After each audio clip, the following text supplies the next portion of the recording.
Jai Shri Ram. Hello friends, welcome again to Vedic Wisdom. Last month we discussed about Ravan in our topic raising your voice against Adharma. Today is the second part where I'll talk about the characters in the Mahabharata.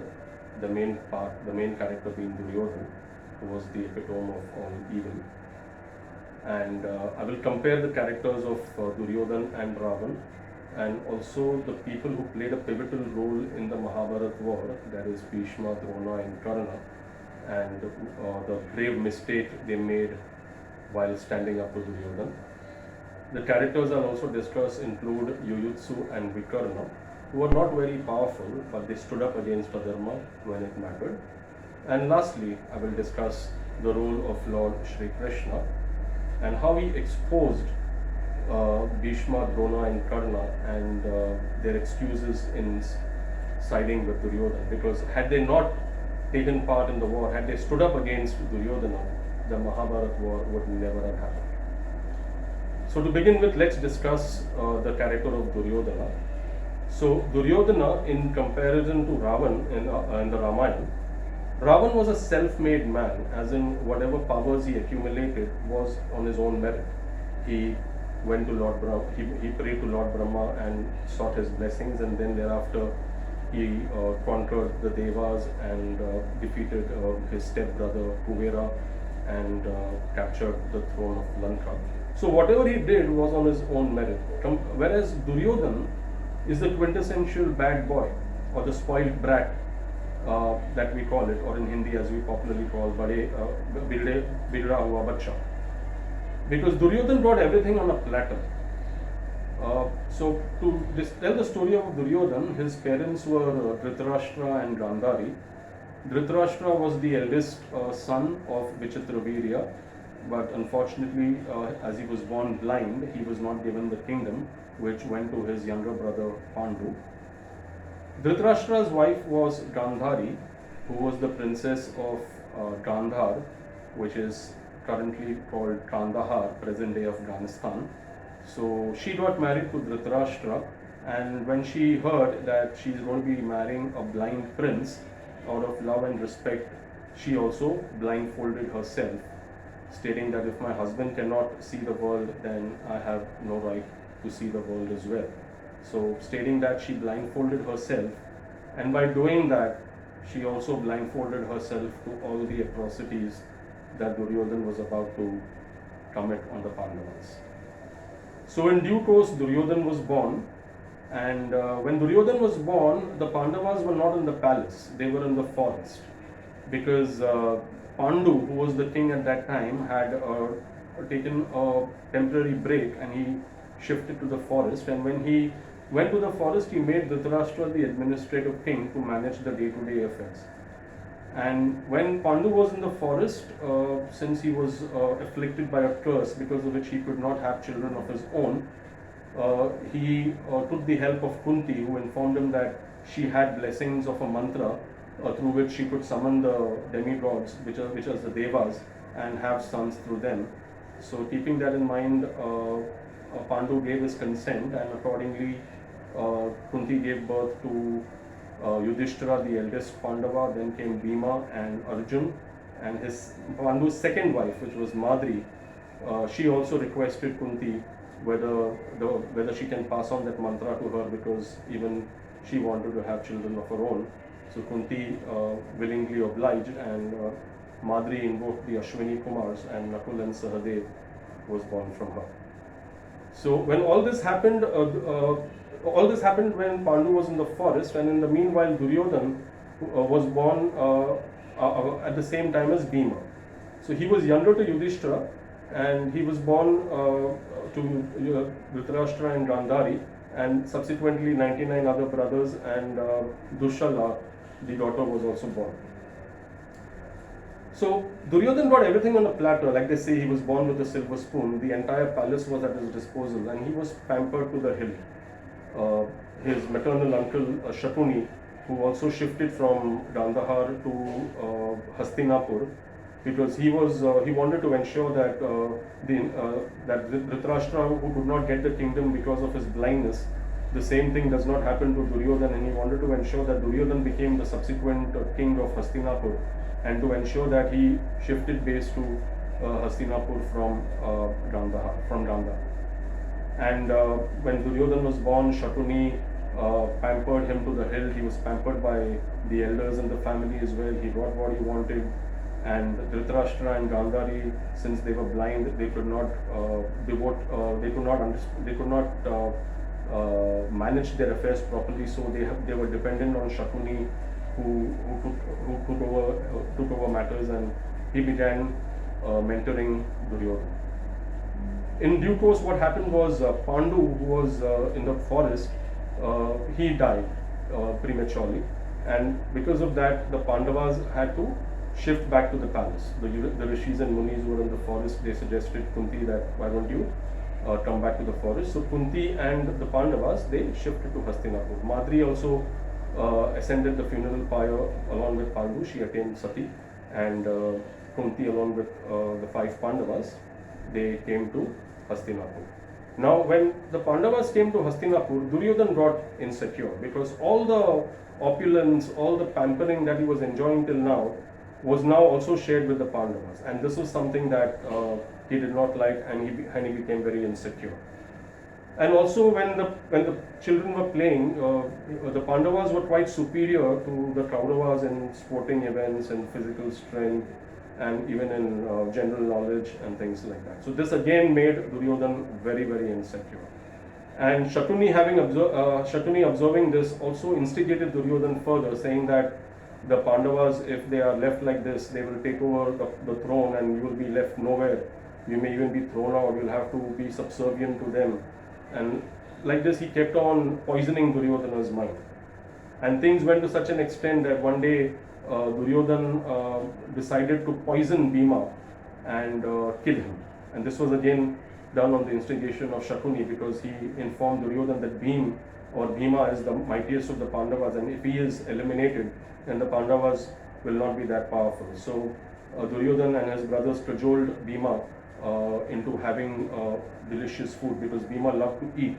So they convinced Bhima to join them for a sumptuous meal, and in that meal, the food that was served to Bhima was poisoned. And once Bhima consumed that meal, he fell unconscious, and Duryodhan, Dushasana and Shatuni, they took Bhima and threw him into the river Ganga. But then what happened was, the snakes who were residing below, in the river, they bit Bhima, and by doing that, it acted as an antidote, and Bhima survived and came back. When this was raised to Bhishma and the other elders, this act of Duryodhan, the shocking part is that it was just brushed under the carpet. Duryodhan was not given any kind of punishment. He was counseled. It was all brushed under the carpet. Some years back, after they finished their education, and when it was time for naming the crown prince, the elders and the ministers decided that Yudhishthira, since he is more capable and meritorious, he was made the prince of Hastinapur. This again infuriated Duryodhan to no extent, because he was under the impression that the crown prince would be him, as he was Dhritarashtra's eldest son, but that was not to be, and Yudhishthira was made the prince. Then again he hatched a plot with Shakuni, wherein he convinced the Pandavas to go on a small vacation to a place called Varnavrat. And in Varnavrat, he built a house which was highly inflammable. The plot was to burn the Pandavas when they are sleeping and eliminate them completely. But again, that plan failed, because Vidura felt that there was something suspicious, and he forewarned Yudhishthira that you are going to Varnavrat, but be careful, you might face danger. And at the opportune time, when they realized the plot of Duryodhan, the Pandavas escaped through a tunnel that they had built while they were staying there, and they escaped from the place. And even though the house was burned, the Pandavas, along with their mother Kunti, escaped from the place. Now again, when this matter came up, so what happened after that is, after they escaped from Varnavrat, the news spread in Hastinapur that the Pandavas have been burned. and only Vidura was aware of the fact that they had escaped, and he kept it as a secret. In the meanwhile, Bhishma, Dhritarashtra, and the other ministers, since they were convinced that Pandavas are no more, they made Duryodhan the prince of Hastinapur. But Vidura was very well aware that the Pandavas have escaped and they are in the forest. And in due course of time, they spent some time in the forest where Bhima killed the Rakshasa, Hidimba. He got married to his sister Hidimbi, through whom Ghatotkacha was born. Then subsequently they went to Drupada's kingdom, where he arranged a Swayamvar for his daughter Draupadi, where Arjun won that contest and he wedded Draupadi, and Draupadi subsequently got wedded to the other Pandavas as well. And after all that happened, the Pandavas came back to Hastinapur and revealed that they are not dead and they are very much alive. Now, so there was a confusion now, since Duryodhan was already made the prince of Hastinapur and now the Pandavas were alive. So there was a lot of confusion as to what needs to be done, because right now there are two princes, because Yudhishthira was the prince before he left for Varnava. So after a lot of consultations and discussions, they decided to split the kingdom. And again here, Duryodhana and Shatuni played a very foul game, because Duryodhana was not willing to relinquish the throne of Hastinapur because he wanted to be the prince. So when they decided to split the kingdom in two, the second half of the Hastinapur was retained by Duryodhana, and the other half, which was called Tandavprastha, was given to Yudhishthira. And Tandavprastha was like a barren land with no inhabitants. It was completely a forest, and only wild creepers and wild animals were living there. But technically it was half the kingdom which was given to Yudhishthira. So it was a lot of injustice that happened, but Yudhishthira did not complain. He took that kingdom, but again with the help of Krishna and the Pandavas, they toiled hard and they developed that land, which was completely barren, into a very fertile land. They built a very magnificent palace over there, and they renamed the place from Thandavprasth to Indraprasth. And once that happened, Krishna suggested to Yudhishthira, now it's time that you need to show your supremacy to the entire world and perform the yajna called the Rajasuya Yajna. And in due course, Yudhishthira sent his brothers who conquered different parts of the world, and everyone became subservient to Yudhishthira. They accepted his supremacy, and he performed the Rajasuya Yajna. And in the Rajasuya Yajna, since Hastinapur was family, they were also invited, and Duryodhana along with his brothers, they took part in the Yajna. And when Duryodhana saw the opulence of Yudhishthira, the kind of riches that he had accumulated, he was extremely jealous. He was burning with envy, because this was not what he anticipated. He thought that by giving away half the kingdom, which was a barren land, they would be suffering like anything. But all his plans were foiled, because Yudhishthira and the Pandavas, along with the help of Krishna, they converted that into a magnificent place. People were attracted to that place. People were praising Yudhishthira to the heavens, and he was completely all the wealth that can imagine Yudhishthira had at his disposal, and he was like the monarch of the entire world. He was called a Samrat. And seeing this, Duryodhana was extremely jealous and burning with envy. And during a tour of that palace, Duryodhana visited a place which is called the Maya, which was a place which is basically called Maya Mahal, and it was basically like a maze, and where you get tricked into things. And Duryodhana, when he was taking a tour of that place, he saw a floor which was looking like a floor, but actually it was a small pond. And when he tried to cross that cross that floor, he slipped and fell. And then Draupadi laughed and insulted him, saying that the blind man's son is also blind. And when Duryodhana heard this, he was extremely angry, and he decided that now is the time to teach the Pandavas a lesson. And burning with envy, anger, he went back to Hastinapur. He discussed with Shatuni and Karna what had happened at the palace. And then Shakuni gave an idea that Yudhishthira's weakness is gambling. He loves to gamble, but he doesn't know how to play. And I'm an expert gambler. Why don't you invite him to Hastinapur for a game of dice, and I will ensure that he's bankrupt. And accordingly, Yudhishthira was invited invited to Hastinapur, and as a king, when he was offered to play the game of dice, he could not refuse. He had to accept it. And Duryodhan very cunningly made Shakuni play on his behalf, because he knew that Shakuni was an expert in the game. And when that happened, Shakuni ensured that Yudhishthira lost everything, all his riches, all his wealth, all the money that he had accumulated, the kingdom. He gambled away everything. And finally, when he had nothing else left, he even gambled his wife away. And once Draupadi was gambled away, Duryodhan thought this was the right time for revenge, and he tried to disrobe Draupadi in front of the entire assembly. He instructed Dushasan to do that, but again, when Krishna intervened, and Draupadi's honor was saved.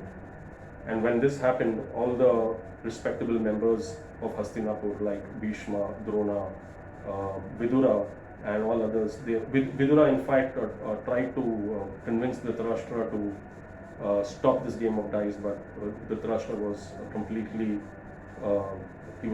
attached to Duryodhana, and he could do nothing that went against his wishes. And Bhishma and Drona, the two powerful warriors on whom Duryodhana depended, they were completely silent. After this, when Draupadi's honor was saved, she voiced her injustice. She raised her voice and questioned Dhritarashtra and the other elders as to whether this was right. And Dhritarashtra at that time felt this was going too far, and he gave back the Pandavas whatever they had lost. But this again infuriated Duryodhana, and he convinced Dhritarashtra to call them again for another game of dice, wherein the stake would be, if the Pandavas win, then he will rule to the forest for 12 years, and 1 year will be in incognito, where he would be in hiding. And if the Pandavas lost, they would have to spend 12 years in the forest and 1 year in hiding. And if in that 1 year where they were incognito, where they were hiding, if they were recognized, then again the sequence would have to repeat itself, wherein again they would have spent 12 years in the forest and 1 year in hiding. The idea behind this proposal was to ensure that the Pandavas never get the kingdom and they reside permanently in the forest, because the condition was that whoever loses, the kingdom would be taken over by the other party and he would administer the kingdom. And this was a ploy by Shakuni to ensure that the Pandavas never ever come back to the kingdom and they spend the rest of their lives in the forest, because Shakuni was very confident that in that 1 year when they were hiding, Duryodhana will be able to recognize the Pandavas and send them back to the forest. So accordingly, the Pandavas spent 12 years in the forest, and that 1 year when they were in hiding, that was the most humiliating experience for the Pandavas, because they took shelter in the kingdom of Virata, and they had to disguise themselves and perform menial jobs, which was extremely humiliating, because at 13 years back, they were the rulers of the entire world, and now Yudhishthira was like a secretary to the king Virata, where he used to help him, where he used to play the game, where he was like a secretary to King Virata. He would spend his time playing dice with him and attending to his requests. Bhima, the most powerful warrior, he would disguise himself and he became a cook in the kitchen of Virata. Arjuna, the ultimate warrior, the most powerful warrior, there was no match to his archery skills. He had to become a eunuch, and he had to live amongst the women and teach dance to the daughters, to the queen's daughter. Nakul and Sahadev, Nakul was like the most handsome man, and Sahadev was very intelligent. Nakul was handling the cows. He was handling the cows in the palace, and Sahadev was handling the horses. So that 1 year was the most humiliating experience for the Pandavas. And Draupadi, who was like the queen of the entire, was like the empress, she had to be a hairdresser to the queen. She used to basically do the makeup of the queen and things like that. So it was the most humiliating experience, and even then, since they had agreed to that, they had to spend that 1 year in hiding. And luckily for them, Duryodhana was not able to recognize the Pandavas in that 1 year, and uh, the and after that 1 year was completed, it was time now for Duryodhana to return the kingdom to the Pandavas. But at that time, Duryodhana refused to hand over the kingdom, because there was a slight confusion in the dates, because as per the because what had happened was, when the Pandavas were in hiding, Duryodhana came to know that the Pandavas were in Virata, so he attacked the kingdom of Virata. But by the time he did that, that 1 year was already over as per the mathematical calculations. Even Bhishma informed Duryodhana that the Pandavas have completed that 1 year. So even though you have found them, but you have found them after that 1 year has been completed, so you have to return the kingdom as per the conditions. But Duryodhana did not agree, because as per him, he felt that he had exposed the Pandavas, and it was the Pandavas who had to go back to the forest for 12 years again and spend 1 year in hiding. But the Pandavas did not agree to it, because they were convinced that they have completed that 1 year in hiding where they could not be recognized. So there were only two options where Duryodhana either had to return the kingdom, or he had to wage a war and defeat the Pandavas, and then get the complete supremacy. And as we all know, all the peace talks which everyone tried, even Krishna tried, did not work out, because Duryodhana was very, very obstinate. The war happened subsequently, and in that 18 days, it was like a complete destruction, where the entire Kaurava clan was destroyed, and finally even Duryodhana was killed by Bhima. Now, if you look through the sequence of events in the life of Duryodhana, what we find is that nobody stood up and opposed Duryodhana when it mattered. Because when it was time for war, Duryodhana knew that he himself cannot defeat the Pandavas, and he was confident that he will win the war, because he had Bhishma, Drona and Karna, who were very powerful in his side, and with their help, he was very confident that the Pandavas were no match for him. Now, why were these three men silent, and they did not raise their voice, and they did not oppose Duryodhana and if they had not taken part in the war, then the war would never have happened.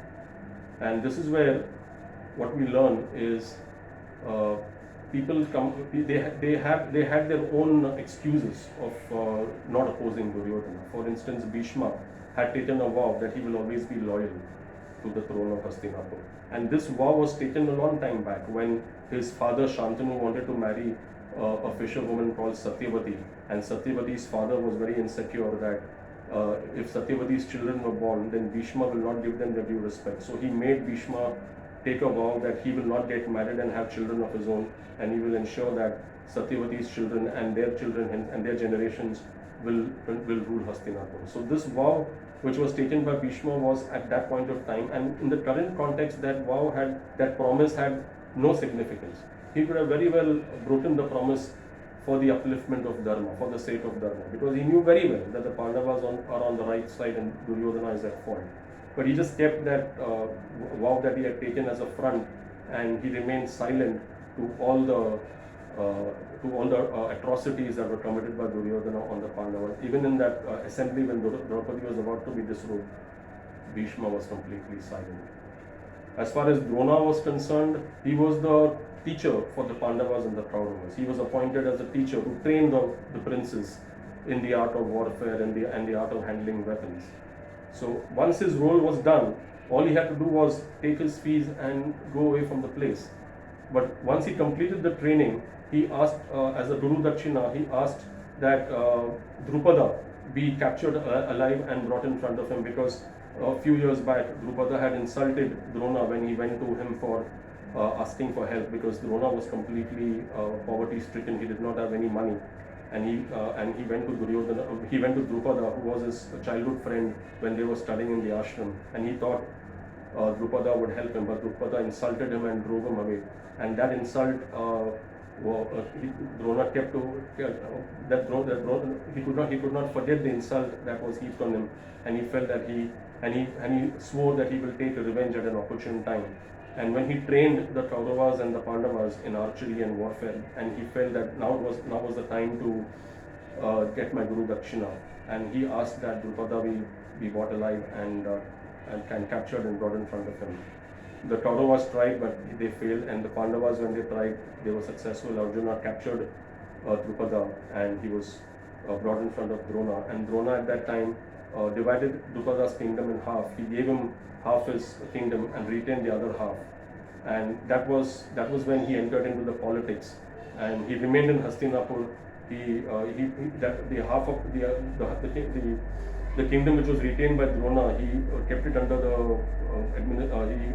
he kept it subservient to Hastinapur, and that way he got sucked into the politics of Hastinapur, and he never left that place. And he was also very attached to his only son Ashwatthama, and Ashwatthama was very loyal to Duryodhan, and even in that rigmarole, he was a silent spectator to all the atrocities that Duryodhana inflicted on the Pandavas, because he could not oppose Ashwatthama. Just like Dhritarashtra was very attached to Duryodhana, Ashwatthama, Dronacharya was very much attached to Ashwatthama. Now comes the role of Karna. Now Karna's role is, when we look at Karna, there's a lot of sympathy that we give him. We feel very bad, that he was a very noble soul, but he was the good guy at the wrong place. But that's not the case. Let's analyze his role very critically. So Karna, in fact, was the son of Kunti. When Kunti was a teenager, she gave birth to Karna because she had received a mantra from the Rishi Durvasa that she could invoke any of the celestials and have a son from them. Since she was just a teenager, she was very curious and felt whether this actually works. And just out of curiosity, she recited the mantra and invoked Surya Dev, the sun god. And the mantra had the desired effect. Surya Dev appeared before Kunti, and that's how Karna was born. Now, when Karna was born and Kunti was just a teenager, she was very, very petrified and scared, because she felt that if this was exposed to the palace, her father's reputation would be ruined. He will have no face to show the world, and even she would not get married because no one would marry her, as she had already given birth to her.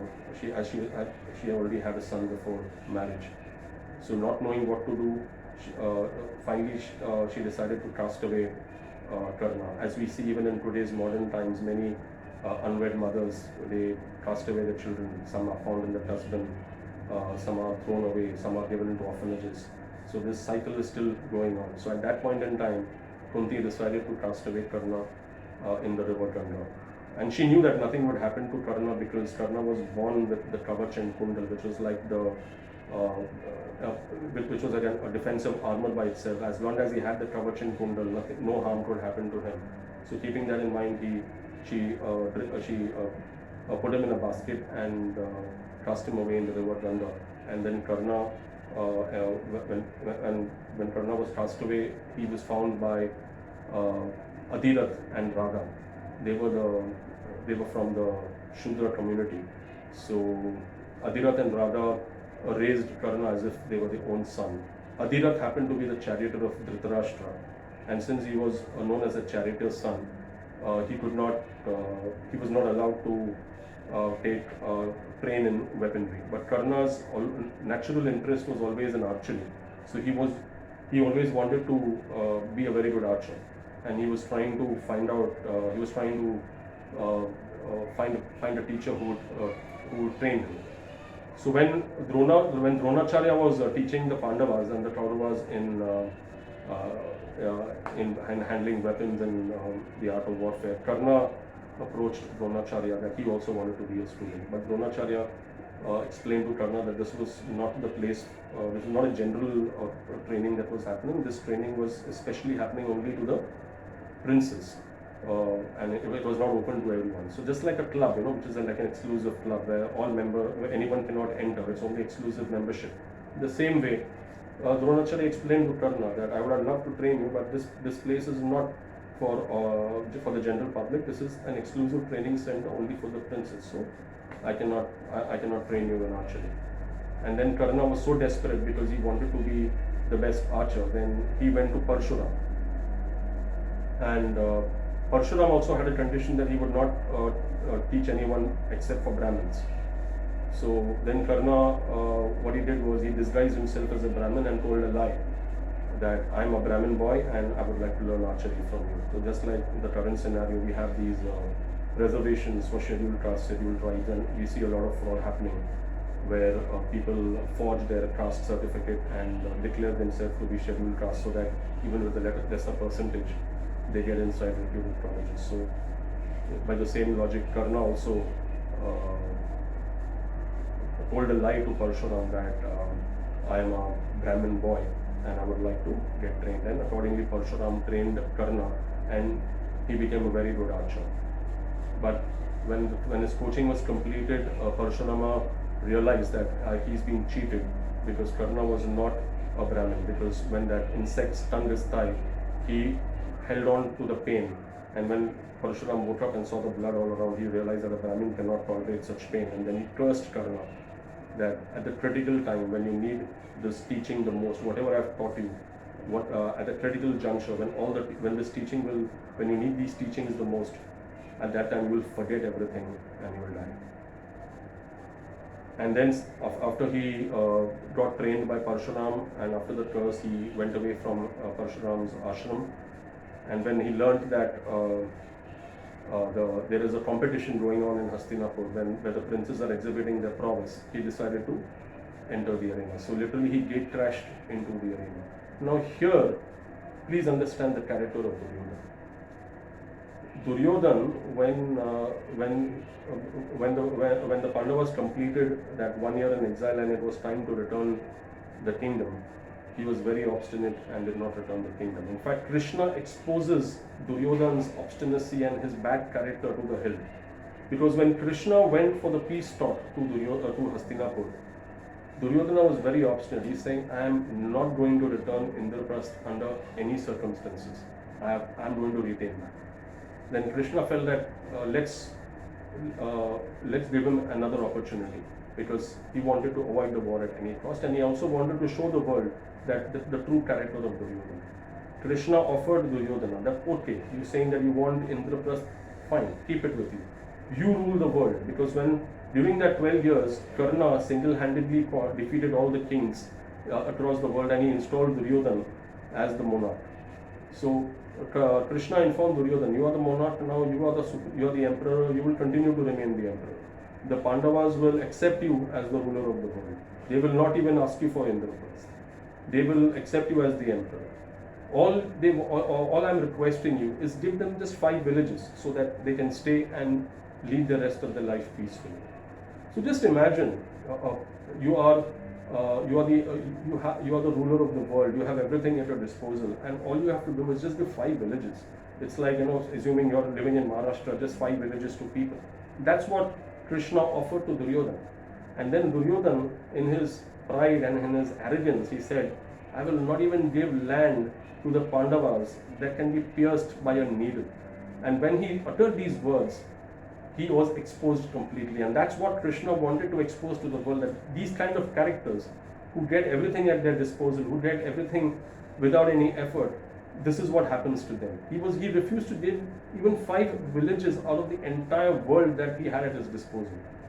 Rewinding back to the competition in Hastinapur, when Karna entered the arena, Arjuna was showcasing his prowess, his archery skills. And when he saw Arjuna performing his archery skills, he was very jealous, because he felt even I can do the same thing that Arjuna has done.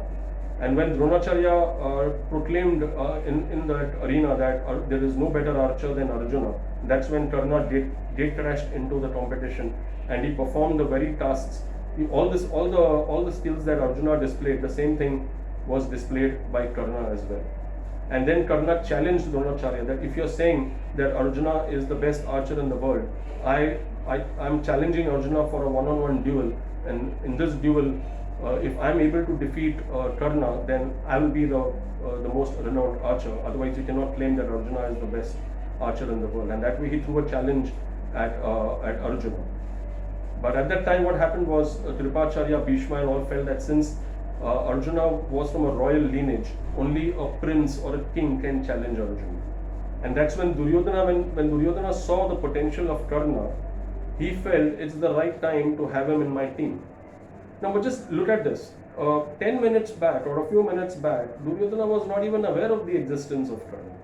And suddenly when he gate crashes and performs the skills, he gives him the entire kingdom of Andhra. He makes him the king of Andhra because he wanted him in his side so that he was assured that now the balance of power would be in my favor. Because till the time Arjuna was since Arjuna, he was very petrified of Arjuna's prowess, and when he saw Karna, he felt that okay, since Karna has got similar powers, or he felt even he was more powerful than Arjuna, he decided to have him in his team. And to a complete stranger, he offered him the entire kingdom of Andhra Desh, and he made him the king in a matter of minutes. But when it came to his own family, his own brothers, he was not willing to give them just 5 villages, which would have saved the destruction that happened thereafter. And this is what Krishna tries to tell the world, that if you pamper your children to such an extent that you give in to their demands, then this is what happens. And if you look at the present context, we see a lot of modern day Duryodanas. In the recent past, there was a case where a rich brat he goes for a drink into a bar. The bartender refuses to serve the drink, saying that the bar is closed. And what does he do? Just because he's refused a drink, he just shoots that lady who was just doing her job. Again, in the recent past, there was another instance wherein a politician's son was driving home, and another car just overtakes him, and he gets he feels so insulted that somebody overtakes him. He shoots the driver point blank. These are just 2 instances that are pointed out, and we've seen so many instances in our recent history where these spoiled brats who have got no individuality, or just on their strength of their parents' reputation and the legal eagles that they can hire, they just twist the law and they don't get punished, and the people who deserve justice, ultimately they have to literally they have to leave everything aside, seek justice, and when even that happens, even if they get justice, it is at a very large cost. So much of time is spent, so much of money is dropped, so much of money is spent, and ultimately it's just frustrating. So the entire episode of Duryodhana teaches us the aspect of parenting. Wherein if our parenting is not good enough, if we do not reprimand our children at the right time, they can go completely astray, and it will just lead to complete destruction. So Bhishma, Drona and Karna, even though they were more powerful than Duryodhana, they just couldn't oppose Duryodhana when it mattered and stop the war. Karna was also advised by Krishna that you are Kunti's son. Please do not support Duryodhana. I will ensure that I will make you the emperor of the world. Please come out to the side of Dharma and stop this war. But Karna again said, no, it's not possible, because when I needed help the most, Duryodhana helped me, so I cannot give up Duryodhana. Sounds good, but if you again analyze it critically, assuming for a moment you have a friend or someone who helps you when you need it the most, and he gives you your place in society, but that friend goes astray. Assume he joins a terrorist organization, and now he is spreading terror all across the place, killing innocent children. Will you still support that friend just because he helped you at that point in time, or forsake him? Or will you at least advise him that what you're doing is wrong? So Karna's excuse that he was helped by Duryodhana when it mattered the most just falls flat on the face. And this is what Krishna exposes these 3 people. Their excuses that they give just to be on the side of Duryodhana. So this was in short the episodes of Mahabharata, and just as in the Ramayana, Vibhishana and Jatayu, who were much less powerful than Ravan, they stood up against Adharma. In the same way, in the Mahabharata as well, there are 2 characters who were not powerful at all. The first one was Vikarna.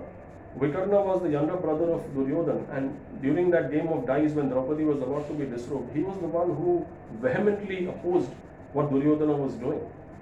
And he said that she is the daughter-in-law of the family, and this is not the way to treat her. The second person who opposed Duryodhan, even though not very powerful, was Yudsu, who was the stepbrother of Duryodhan. When the war was about to start, and Yudhishthira went and declared in front of the army that whoever feels that I am on the side of Dharma can join me, and whoever feels that Duryodhan is on the side of Dharma can leave my army and join Duryodhan's army, because once the war starts, then nothing can be done. So he made this declaration to the two armies, and that time Yuyutsu switched sides. He joined the Pandava side, and he was the only son of Dhritarashtra who survived the war.